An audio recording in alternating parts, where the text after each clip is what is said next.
VALIR is back. Yep, you heard it right. The most annoying hero in Mobile Legends is back. Stronger, hotter, and even more annoying than ever. VALIR just got a bunch of buffs, and honestly, he's looking real spicy in the new meta. So today, let's talk about what changed, why he's suddenly showing up again even in pro play, and how you can play him the right way to climb in rank. Recently, the devs gave VALIR some love with the latest patch. And no joke, it made a huge difference. His fireballs are faster, his cooldowns are lower, his passive hits harder. He's basically built for chaos in teamfights now. Now you might have seen this during the MPL PH 2025, where SuperFrince from Onic PH actually picked him against TLPH last April. He was poking from a distance, zoning out opponents, and just being a complete headache. So what's new with VALIR exactly? Let me break it down in the simplest way. His passive now deals more damage, so those little fire pokes, they actually hurt. His skill 1, the fireball, is flying faster now, which makes it a lot easier to harass enemies or chase them down. And here's the big one. Cooldown reduction finally works fully on his skill 1. That means with the right build, you can basically spam it non-stop in fights. His skill 2 also got buffed a bit. It still knocks people back, which is perfect when enemies try to dive you. But now it feels stronger. It creates a lot more space and pressure. And yeah,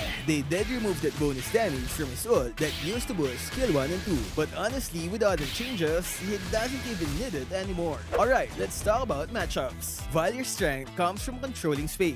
He slows enemies, knocks them back, and burns them down over time. So naturally, he performs best in fights where he has room to spam skills and keep enemies at a distance. He's especially strong against tanky lineups or high HP heroes. Why? Because VALIR's passive deals percentage-based burn damage, and that adds up fast against targets with big health bars. The longer they stay in fight, the more damage they take. And now that his passive got buffed, that chip damage is no joke. It really wears down even the tankiest frontliners. Now here's another underrated strength. VALIR is also very effective against tank setters like Tigreal, Minotaur, and Atlas. You know those scary ult combos that can wipe your team? Well, VALIR can pop up his ultimate to instantly cleanse the stun and walk out before the damage lands. And then right after, he uses skill 2 to knock them back and mess up the rest of the combo. That kind of timing can turn a losing teamfight into a clean escape or even a turnaround. But he's not perfect. VALIR can struggle against long-range mages like Farsa and Eve, who can hit him from way outside his comfort zone. He also needs to be careful around high-burst heroes like Kadita or Gosha. If they catch him when his knockback is down, he's gone before he can even throw a fireball.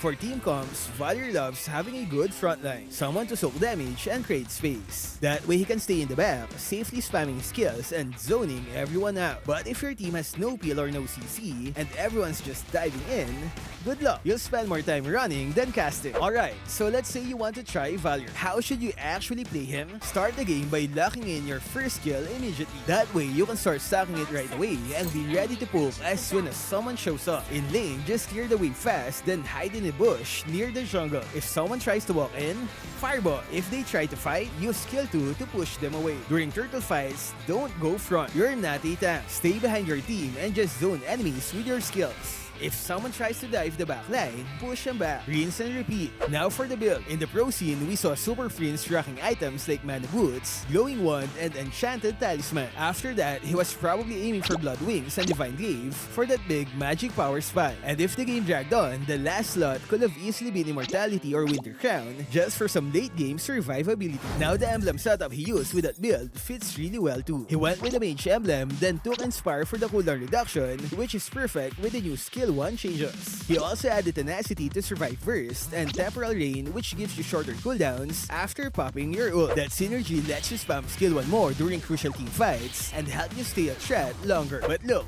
if you're like me and you're playing solo rank, I run a different setup. I go for the build with Ice Queen 1. I love it because it's super annoying for the enemies. That slow just makes everything harder for them, whether they're chasing, running, or trying to engage. And honestly, I've never had a mana problem with it. It gives me more control over the fight, and it really fits that burn and zone playstyle. So yeah, VALIR is definitely back. And not just back, he's annoying as hell, but also fun. Super fun, especially if you like controlling fights and keeping enemies at arm's length. With all the buffs and that spicy new build, he's become a solid pick in the current meta. Mid lane, team fights, zoning, he does it all. If you're tired of playing safe or just want to mess with the enemy's positioning, give VALIR a shot and drop your VALIR moments in the comments. I wanna hear the chaos.